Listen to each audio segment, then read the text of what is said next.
collaborateurs, Monsieur le Président du Conseil national de communication, je suis très heureux de vous avoir parmi nous pendant nos travaux.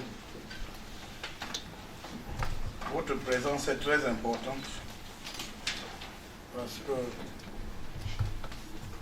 nous allons vivre des moments importants où les médias seront mis à contribution par les acteurs politiques, notamment les candidats à l'élection présidentielle, les sympathisants des candidats, ceux qui vont faire la campagne pour le compte des candidats, les associations, les ONG. Et nous avons constaté, comme je disais dans mon propos de ce matin, qu'il y avait beaucoup de dérives dans ce secteur.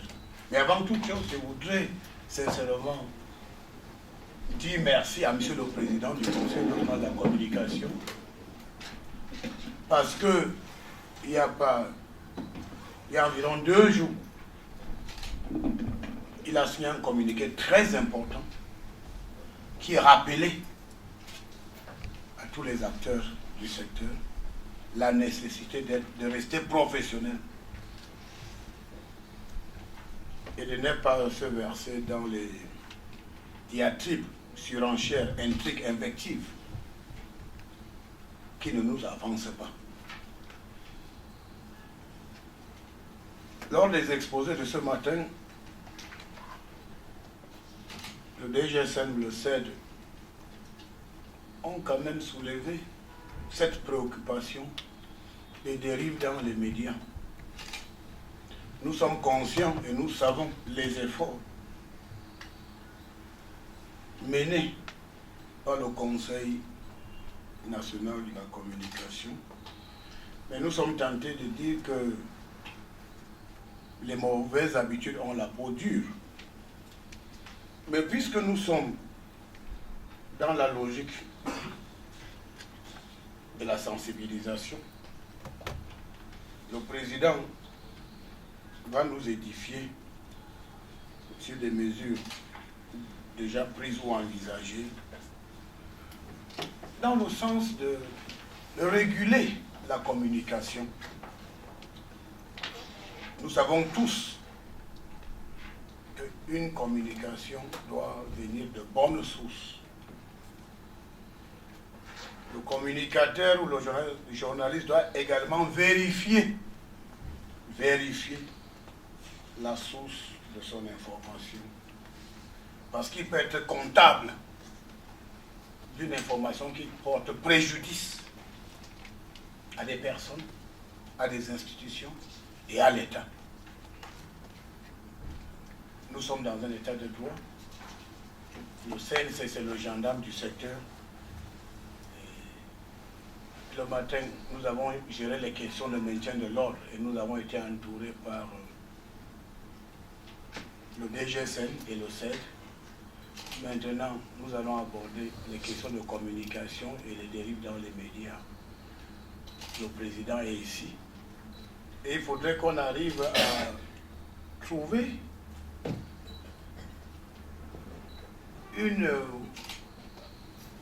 un consensus comment l'information doit être traitée. Parce que les autorités administratives ont ce qu'on peut appeler une responsabilité transversale. Si un gouverneur, un préfet ou un sous-préfet décide d'aller sceller un média, il n'a besoin d'aucune autorisation. Si le média pose des actes qui vont dans le sens de nuire à la stabilité du pays, il faudrait savoir que le gouverneur, le préfet, le sous-préfet sont tous, ils représentent le chef d'État. Et chaque membre du gouvernement, donc chaque ministère. Voilà pourquoi nous avons demandé à certains gouverneurs et certains préfets de sensibiliser les médias Moi, je me dis que ceux qui ont les maisons de médias ont fait des investissements. Et ils ont la responsabilité de protéger les investissements. Et c'est là où nous disons que celui qui vend les œufs ne cherche pas la bagarre. Je ne comprends pas comment vous pouvez vendre les œufs et au même moment vous cherchez la bagarre tous les jours. Vous n'allez pas vous en sortir.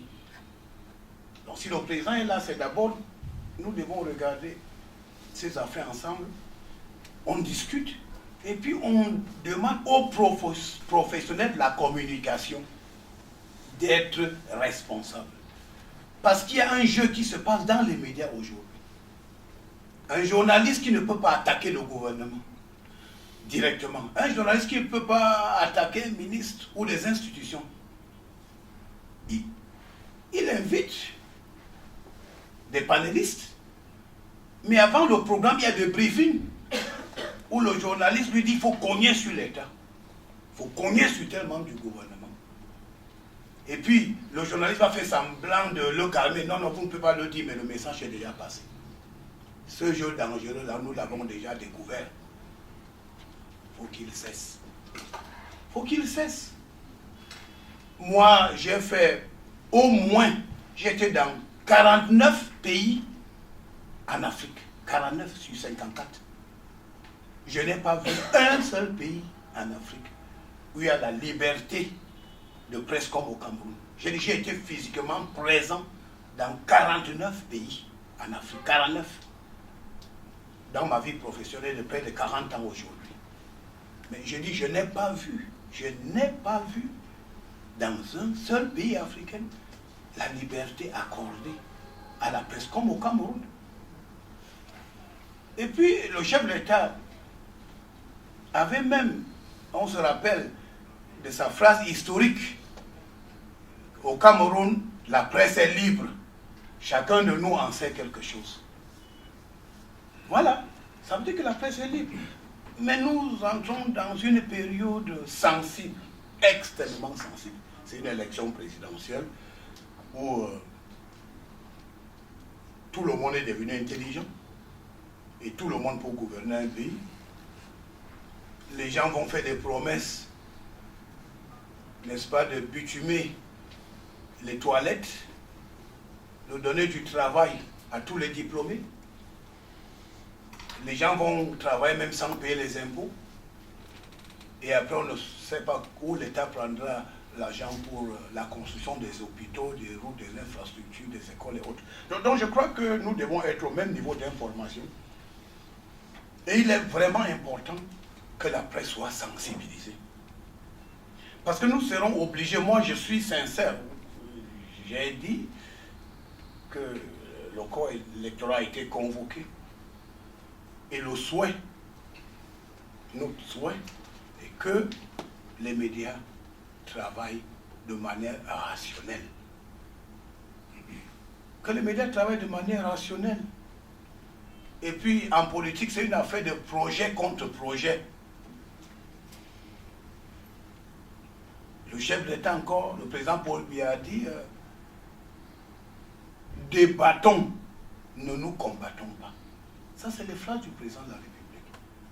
Donc, il pense qu'en toutes circonstances, on ne peut ne pas avoir les mêmes idées. Vous savez que le chef de l'État, c'est lui qui a brisé le monopole. Peut-être les gens ne le savent pas. À une certaine époque, il fallait ramener les journaux au ministère de l'administration territoriale pour avoir des visas avant d'aller à l'imprimerie. Peut-être les jeunes d'aujourd'hui, là, vous ne savez pas ce qui se passait avant.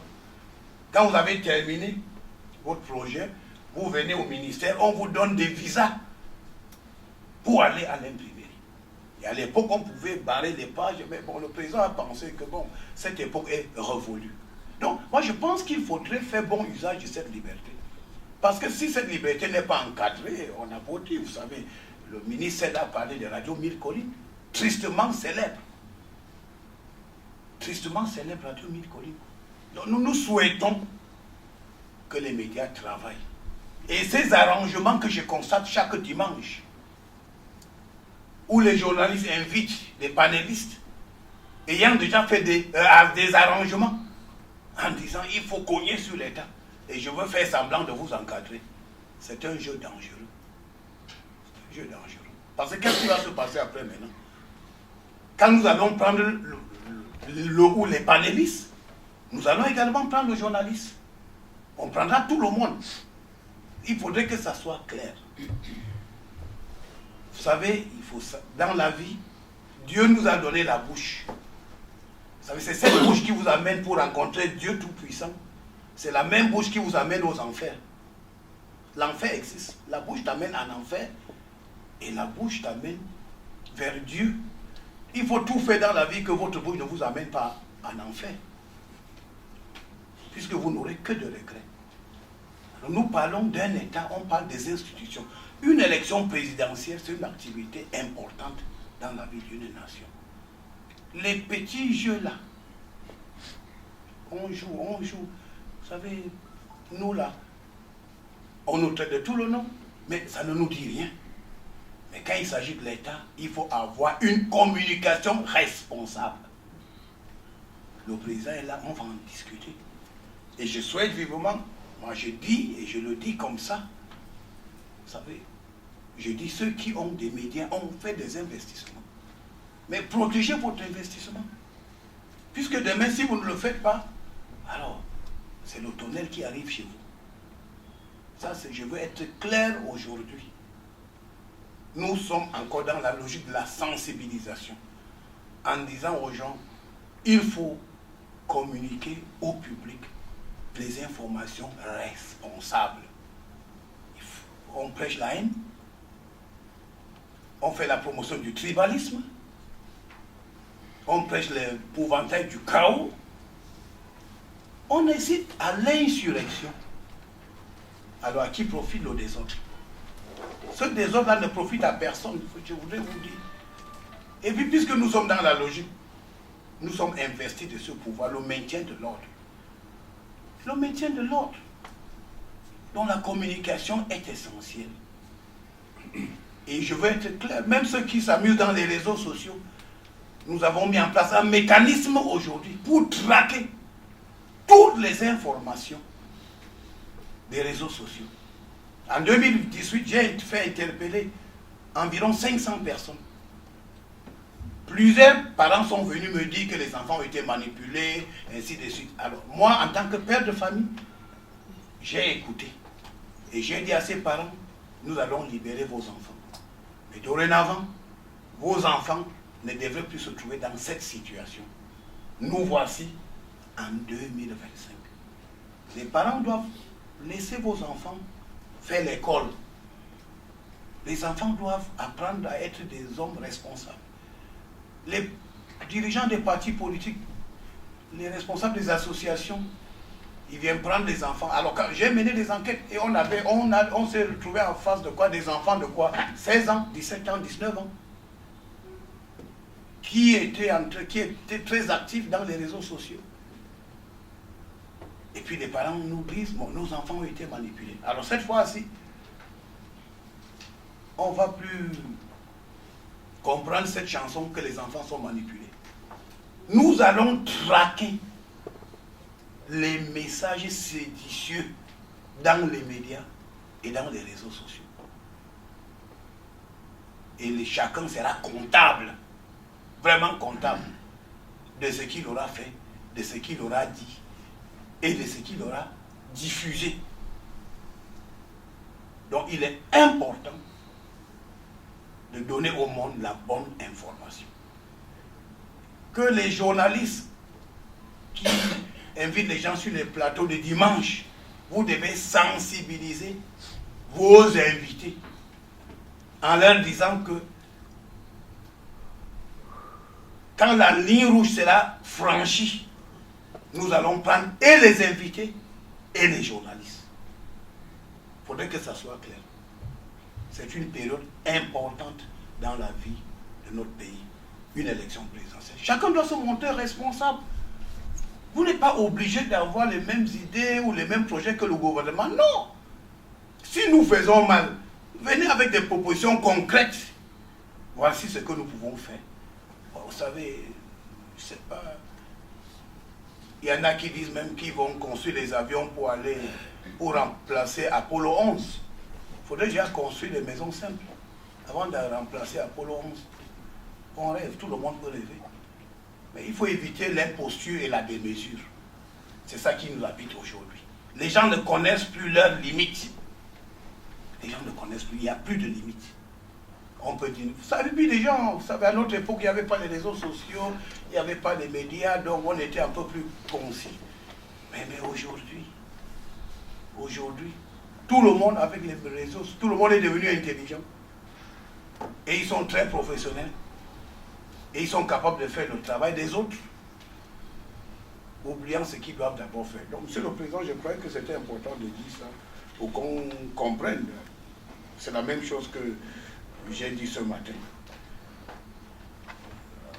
So I will just make a summary. Mr. President, I said in the morning during my statement that for some time now, administrative authorities and forces of law and order have consistently reported cases of wayward trends of media on media platforms.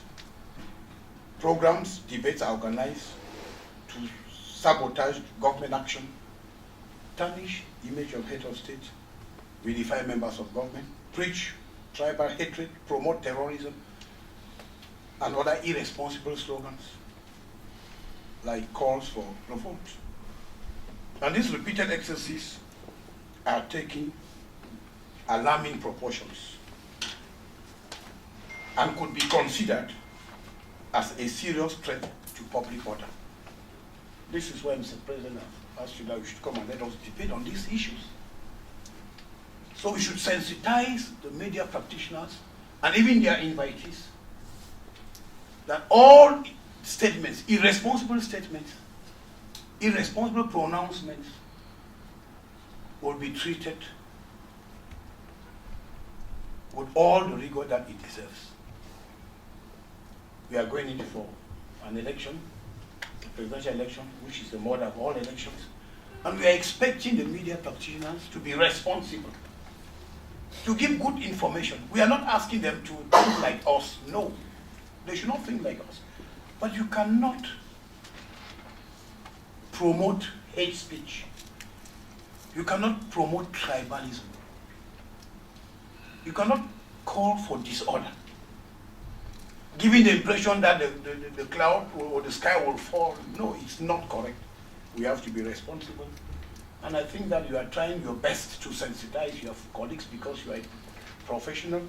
But I think it's important for us to address these issues, because if you have to conduct a program and you invite somebody with a hidden agenda, then that during the discourse or the debate, you should hammer on the government.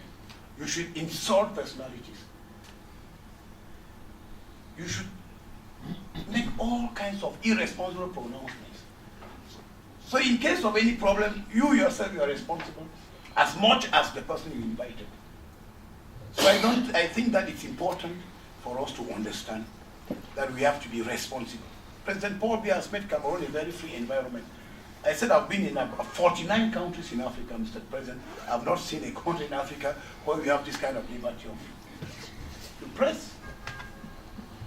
So some years ago, you make your newspaper, you come to the ministry to have formal clearance before going to the printing press.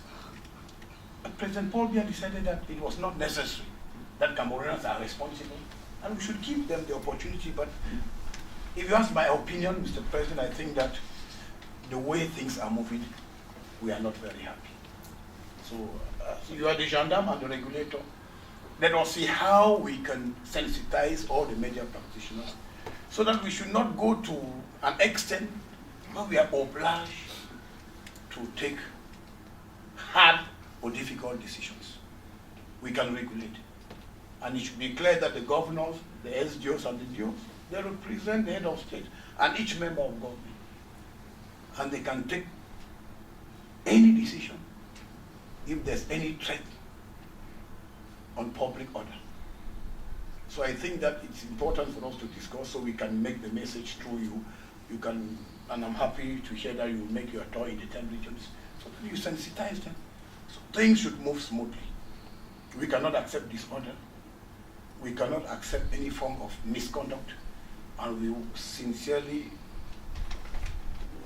think that after this meeting, your colleagues and the media practitioners will realize the importance of being responsive. So once again, Mr. President, I will give you the floor. After your statement down, you stay on. He has to say something. Thank you. You can take your things the other way.